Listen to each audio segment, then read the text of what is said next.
unicorn hair. Mabel and her friends that were looking for unicorn hair. Hmm.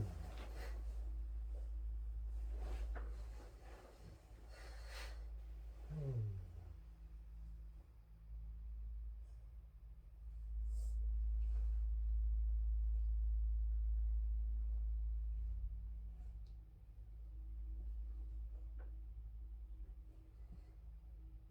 This is the story of a very brave young girl named Mabel and her quest to find the legendary, yes, Can the girl be also lazy and funny? okay, Yeah. the legendary unicorn hair. And the legend tells that unicorn hair can bestow infinite beauty to anyone who puts it in his or her hair. And so she decided to go on a super challenging quest. But first, she took a nap. Because, you see, Mabel was not only very inquisitive and very brave, but she was also very lazy. And so she wanted others to do everything for her. Therefore, she devised a plan.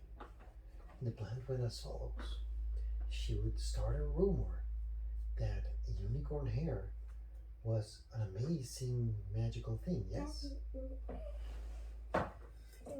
Not like lazy, like I'm gonna take a nap. No, like lazy, like my hands feel like feet. That's like how lazy it's gonna be. That's not lazy, that's crazy. Oh, make the girl very crazy. Okay. Okay. And make up crazy things. Okay. Okay, that's easier. Okay. So, anyways, she was not lazy actually. She just took a nap because she was very, very tired because she had stayed up all night reading on the legend of the unicorn hairs. But she was known to be a little bit crazy from time to time. Now, she went on the task of finding all of her friends and gathering them together.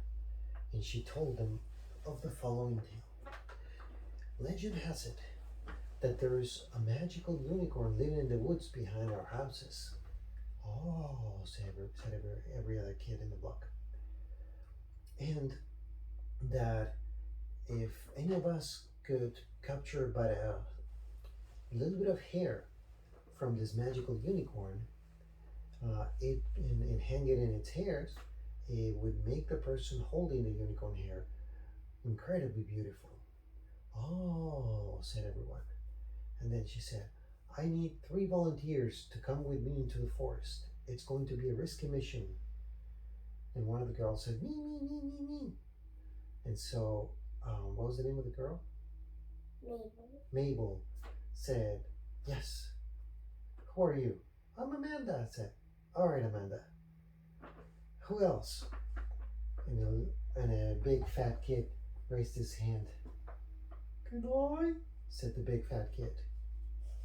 Yes, of course. Who else? Everybody was too scared because they say that back in the woods there's a witch that scares children sometimes. And so nobody else raised its hand. Nobody? Are these the only two brave hearts in this land of our street? And so another girl from the back said, I'll go, but if I get to get the hair from me first. And so Mabel said, you'll get your own piece of hair if you go with us. Oh, okay, I think that'll do it, said the other girl. And now, the Brotherhood of the Unicorn was born, with Amanda, the fat kid, the enthusiastic kid, and the other kid. And they all took off into the sunset, and all the kids waited and waited. As they approached the forest, they started feeling their way around. The first few feet of their journey were known to them because they had been at the edge of the forest that lays behind their houses, but they hadn't been too far. I think my dad wouldn't like this, said one of the kids. Nonsense, said Mabel. We're on a quest, a mission of high importance. What mission was this again? Said the other kid. Please, we're here to find the unicorn and get his hair. Yes, that thing, okay, whatever, said the kid. All right, who's with me? And everybody was like, oh, I got an email, look, it's a little kitten. And everybody was looking for fun. Hey, I said, who's with me? Said Mabel again. Me, said all the other three. All right, let's go. And in they went into the forest, deeper and deeper and deeper, not finding a single clue, a single hair, a single hoof, until suddenly they started getting tired. Amanda was getting used to looking at the floor, and Mabel too. When suddenly they decided it was time to rest, they could not and did not think about their parents that were at that time very scared about them not being back home. And at that point, Mabel saw a little red mushroom with white dots in the floor.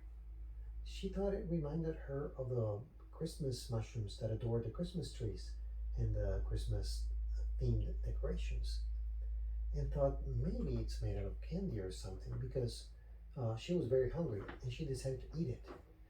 Turns out it actually didn't taste good at all, but she was able to swallow most of it anyways. And she thought, oh, this is not as good as I expected, and lay down a little bit. Before you know it, she was falling into a hole in the ground. Screamed Mabel, help! As she could see the hole getting smaller and smaller and the ground swallowing her. What's going on?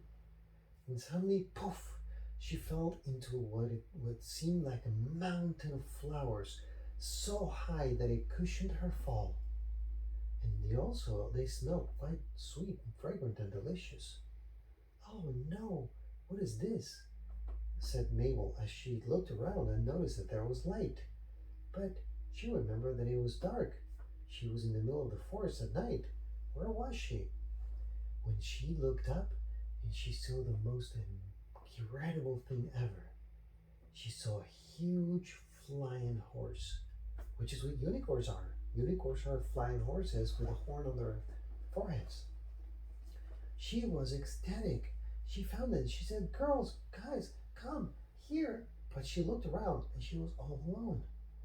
And the horses were way high up. The unicorns were way high up flying. And so she started stumbling out of the mountain of flowers until she landed in a meadow full of grass.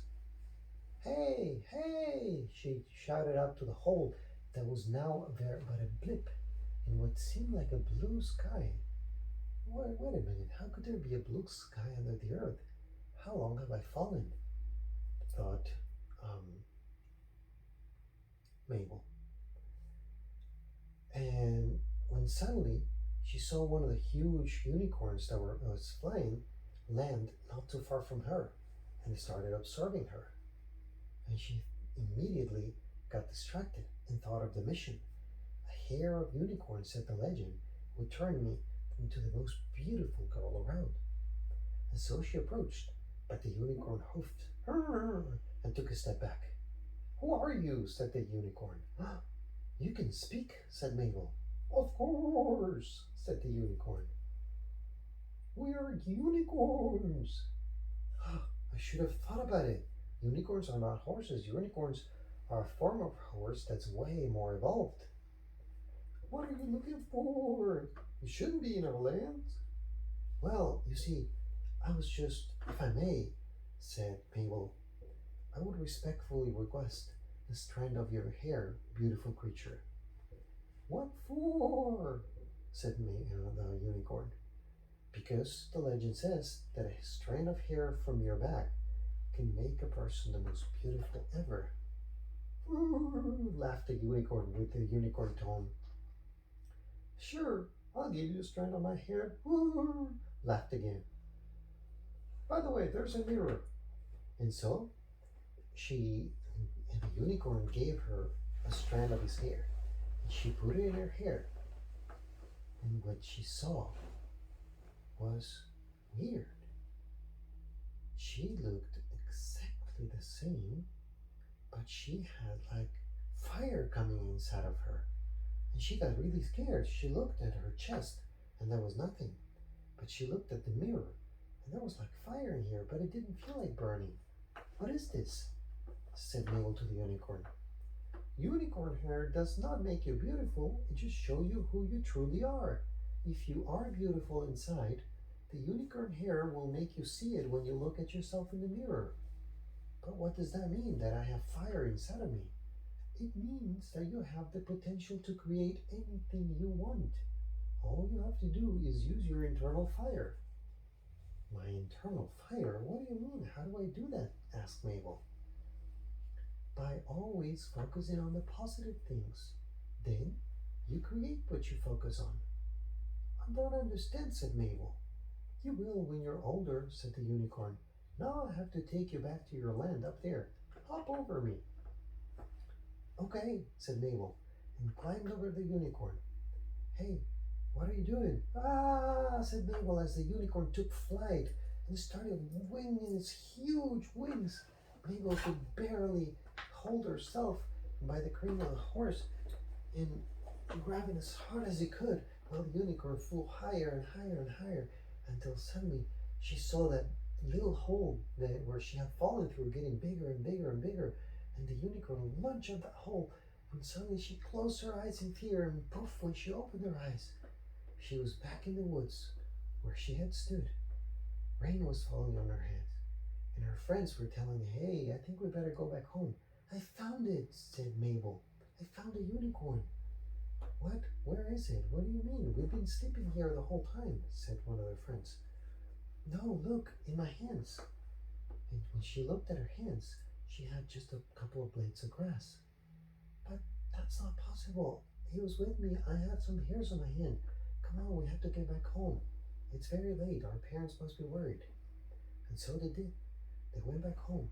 Mabel was very confused. When they arrived, Mom and Dad hadn't even noticed. It was late, but not extremely late, and they were so busy they didn't notice that they were gone for such a long time. And so Mabel decided that it may have been a dream or something. And so when Mom said, okay, Mabel, it's time for dinner. Go wash your hands before dinner. Mabel went to the bathroom, and as she was washing her hands, she looked up into the mirror, and whoa, she was so scared. She saw the same flames that she had seen in the dream. Wait, but then it had not been a dream. She saw those flames in her chest, in her heart, and she understood what they meant. That was her creative force as a human. We all have that. The unicorn has just opened the window to see them, and now they were there. And the unicorn had taught her the secret. If you want to be beautiful, or if you want to be an inventor, or if you want to be happy or smart, all you need to do is make sure you trust in yourself and you use your fire to create that one little step at a time throughout every day of your life. And so it was that she finally discovered the secret of the legend of the unicorn. The end. Story ever. Best pequeñito? Best story ever.